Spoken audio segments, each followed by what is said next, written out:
Good morning friends. সকালবেলা 2 glass Horlicks নিয়ে বসে পড়েছি, একটা আমার ছেলের একটা আমার। আমি তো চা খাই না, দাদা চা খেয়েছে, তোমরা তো জানোই। চা একেবারে খাই না তা নয়, কালকে রাত্রেই চা খেয়েছি সন্ধ্যাবেলা। ওই গা ম্যাচ করলে বা একটু গলাটা খুসখুস করলে চা খাই, কিন্তু সাধারণত আমি খাই না, কোনো নেশা নেই আমার চা খাওয়ার। তো এখন আমরা দুজনে হরলিক্স খাবো, আর এই যে বিস্কুট নিয়ে নিয়েছি একসঙ্গেই, আমার ছেলেরা আমার বিস্কুট একসঙ্গে নিয়ে নিয়েছি। বাবা আয় না, বাবা আয় আয় আয় আয়, খেয়ে নে, ঠান্ডা হয়ে যাচ্ছে। বাবা এসো, বসো। আজকে সকালে পড়া নেই, স্কুল খোলা আছে কিন্তু যেতে পারবে না, বেচারা দুঃখের বিষয়। কারণ গাড়ি যে মানে ওদের যে গাড়ি নিয়ে যায় সেই গাড়ি আসবে না। কালকে বিশ্বকর্মা পুজো হয়েছে ওদের, আজকে ছুটি নিয়েছে, সেই যে আর পড়তে যাওয়াও নেই, সেই জন্য আজকে বাড়িতেই থাকবে। আর এখন হরলিক্স খেয়ে পড়তে বসে যাবে। তো চলো ও আর আমি দুজনে হরলিক্স খেয়ে নিই।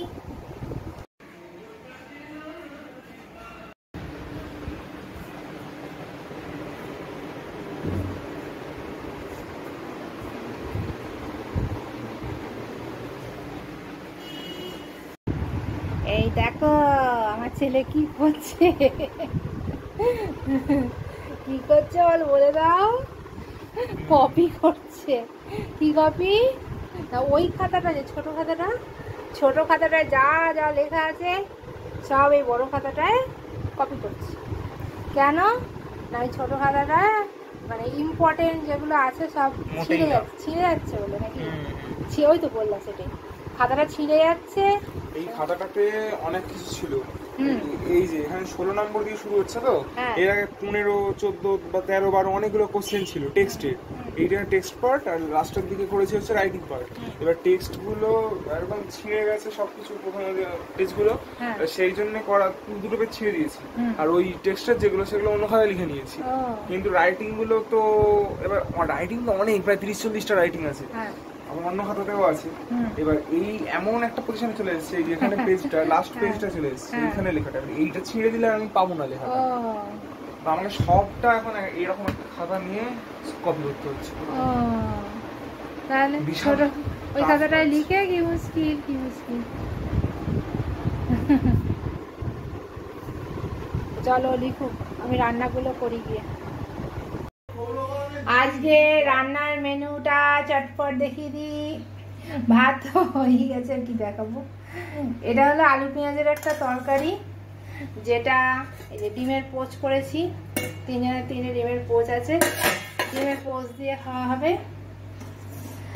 আর এটা হচ্ছে আলু বড়ি, তারপরে ওই বাঁধাকপিটা ছিল নষ্ট হয়ে যাচ্ছিল, তো দাদা বললো কদিন ধরে রয়েছে, 3-4 দিন ধরে হয়ে গেল, শুকিয়ে যাচ্ছে, বাঁধাকপিটা করে ফেলো। তো মাছের মাথা হলে ভালো হতো, তো মাছ তো আনেনি, তাই এটাকে একটু পোস্ত দিয়ে বড়ি দিয়ে আলু দিয়ে করেছি বাঁধাকপি। তো আমার ছেলে খেতে বসে গেছে।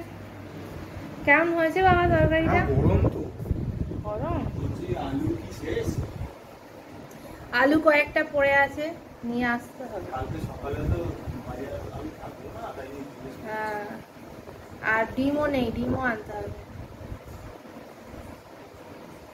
তাহলে দাদা দাড়ি কামাচ্ছে, ছেলে খেতে বসে গেছে। চলো, ও তোমার দাদার হয়ে গেল, তারপরে আমি একসাথে খেতে বসবো। আগে ছেলে খাচ্ছি। ভালো হয়েছে?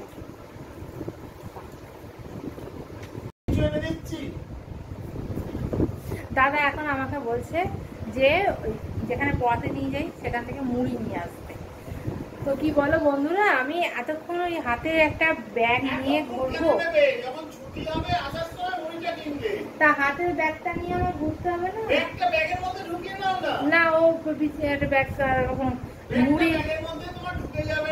মুড়ির ব্যাগ এর ভেতর ঢোকানো যাবে না।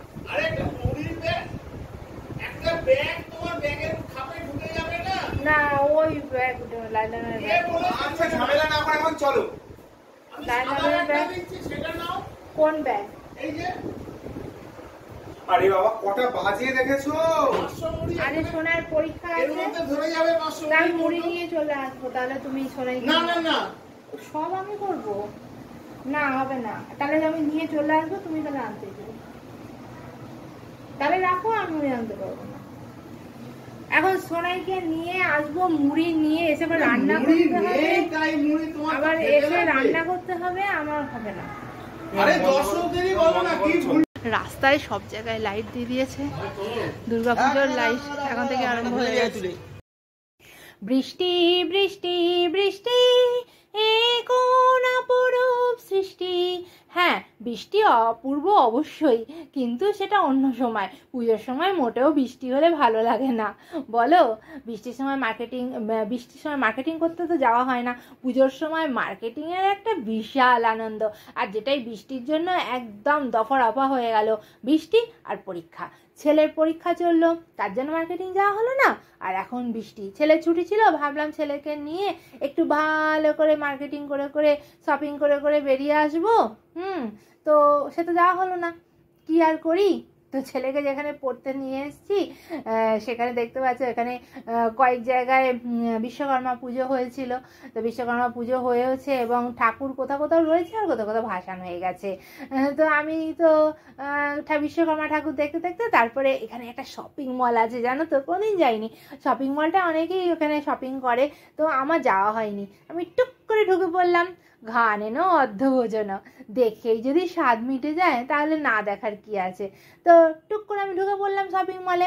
এখানে না খুব কম দামে ভালো কোয়ালিটির জিনিস পাওয়া যায়, জানো তো। ওপর নিচ তন্ন করে খুঁজে দেখে এলাম। এরপরে একদিন গিয়ে শপিং করে নেওয়া যাবে। মেয়েদের খুব সুন্দর সুন্দর ফ্রক, গাউন সব রয়েছে। তো আমার তো মেয়ে নেই, আমার ছেলে। ছেলেদের ড্রেসের মধ্যেও এখন অনেক ভ্যারাইটি এসে গেছে। পাঞ্জাবির মধ্যে অনেক কিছু সুন্দর সুন্দর বেরিয়েছে।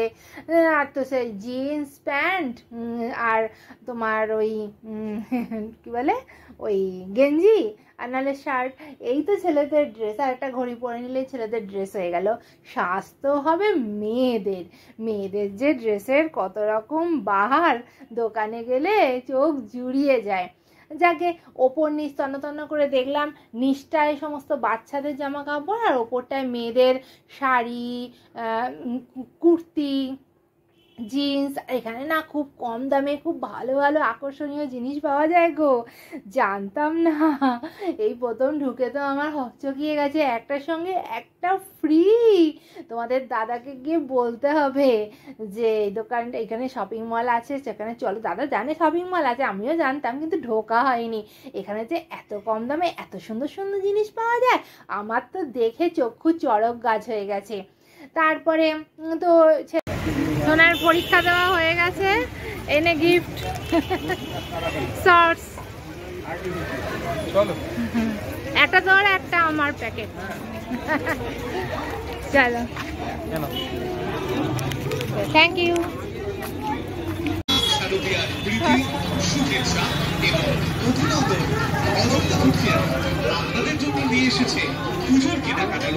বিশ্বকর্মা পুজোর কিরকম আলো দিয়েছে। এই সামনে এখানটা এখানটা পুজো হয়েছিল কালকে বড় করে, একটু বন্ধ আছে, ভেতরে পুজো হয়েছিল। ঠাকুর ভাসান যায়নি, কিন্তু না বন্ধ করে দিয়েছে। আজ আমার ছেলে পুরো হোয়াইট সব কিছু, ট্রাউজারও হোয়াইট, গেঞ্জিও হোয়াইট, সব হোয়াইট। বাড়ির সামনে আর একটা পুজো হয়েছে, সেটা এখনো ভাসান যায়নি, সেটা আছে। তো চলো বাড়ির দিকে রওনা হই, অনেক ঘোরা হলো। By, good night. ঠাকুর নিয়ে চলে গেছে রে, যাওয়ার সময় তুলে নিলে ভালো হতো। ঠাকুর নিয়ে চলে গেছে।